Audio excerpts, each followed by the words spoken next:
실패하면 어떡하지? 이 한마디 때문에 눈앞의 기회를 붙잡지 못한 적 누구나 있을 겁니다. 직장인은 승진 시험을 앞두고 불안에 시달리고, 대학생은 도전적인 공모전에 지원하려다 내 실력으로는 안 되겠지라는 생각에 포기하곤 합니다. 심지어 아이들조차 새로운 친구를 사귀지 못하는 이유가 혹시 거절당하면 어쩌지라는 두려움 때문입니다. 흥미로운 사실은 실제 실패보다도 실패를 상상하며 느끼는 두려움이 훨씬 더 큰 억제력을 갖는다는 점입니다. 신경과학에 따르면 두려움은 뇌의 편도체를 자극해 몸을 실제 위험 상황처럼 긴장하게 만들고 결국 행동을 회피하도록 만듭니다. 그래서 우리는 실패 그 자체가 아니라 실패의 그림자에 눌려 아무것도 하지 못하는 경우가 많습니다. 그렇다면 해답은 무엇일까요? 실패를 없애는 것이 아니라 두려움과 친구가 되는 것입니다. 두려움을 억누르기보다 활용할 수 있을 때 실패는 위기가 아니라 성장의 디딤돌로 바뀝니다. 지금부터 소개할 3가지 전략은 두려움을 다루는 실질적인 방법이 될 수 있습니다. 첫 번째 단계는 두려움의 정체를 이름 붙이는 것입니다. 많은 사람들이 나는 불안하다, 겁난다라는 추상적인 표현에만 머뭅니다. 그러나 나는 발표 중에 질문에 답하지 못할까 두렵다처럼 구체적으로 표현하면 해결책도 분명해집니다. 하버드 의대 연구에 따르면 감정을 언어화하는 감정 라벨링은 편도체의 과잉 활동을 억제하고 전전두엽을 활성화해 사고를 명확하게 만들어줍니다. 결국 감정을 말로 꺼내는 순간 두려움은 더 이상 막연한 괴물이 아니라 다룰 수 있는 과제가 됩니다. 실천 방법은 간단합니다. 오늘 하루 느낀 두려움을 한 줄로 기록하고 그 옆에 구체적인 대응 방안을 적어보는 것입니다. 이를 꾸준히 반복하면 두려움은 단순한 감정에서 문제 해결로 전환됩니다.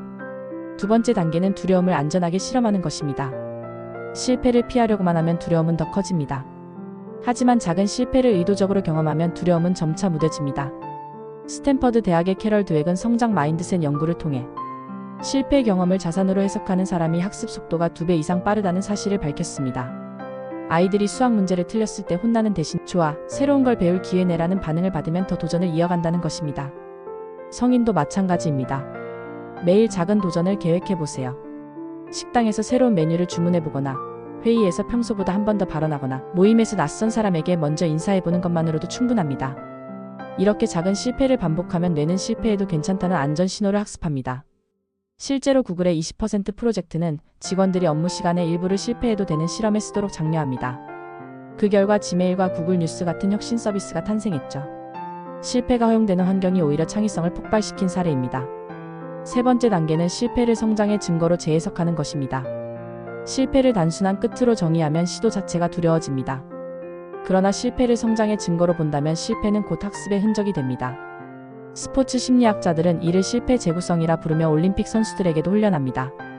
메달을 놓친 선수가 졌다라고만 해석하면 동기부여가 꺾이지만 페이스 조절의 중요성을 배웠다라고 바라보면 다음 경기 준비가 더 정교해집니다. 일상에서도 같은 방식이 적용됩니다. 실패 후에는 반드시 배운 점 3가지를 적어보는 습관을 들여보세요. 예를 들어 발표에서 긴장해 실수를 했더라도 질문 대비의 필요성, 청중의 관심을 끌 스토리텔링의 중요성, 시간 제한 속 연습의 필요성 같은 배움을 얻을 수 있습니다. 또한 동료에게 실패를 공유할 때도 망했다가 아니라 이번에 시도해보니 이런 부분이 부족하더라라고 말한다면 언어가 달라지는 순간 실패의 의미도 달라집니다. 실리콘밸리의 스타트업 생태계에는 fail fast, learn faster라는 말이 있습니다. 빨리 실패하고 더 빨리 배우라는 의미입니다. 실제로 많은 창업자들은 첫 사업에서 실패했지만 그 경험을 발판 삼아 다음 시도에서 더 큰 성취를 거뒀습니다. 실패는 그들이 멈췄다는 증거가 아니라 앞으로 나아간 흔적이었던 셈입니다. 우리는 실패를 피하려고 할수록 두려움이 커지고 두려움이 커질수록 성취에서 멀어집니다. 그러나 오늘 소개한 3가지 전략을 꾸준히 실천한다면 두려움은 더 이상 당신을 억누르는 족쇄가 아니라 성장을 돕는 힘이 될 수 있습니다. 두려움에 이름 붙여 감정의 무게를 줄이고 작은 실패를 실험하며 내성을 키우고 실패를 성장의 증거로 재해석하는 것. 이 3가지는 단순한 위안이 아니라 과학적이고 실천적인 방법입니다. 실패는 당신이 멈췄다는 증거가 아닙니다. 오히려 앞으로 나아가고 있다는 가장 분명한 증거입니다. 결국 두려움은 적이 아니라 동반자입니다. 오늘의 한 줄 메시지를 기억하세요. 두려움은 피해야 할 적이 아니라 성장의 길을 비추는 나침반이다. 이 영상이 도움이 되셨다면 구독과 좋아요로 함께 성장의 여정을 이어가 주세요.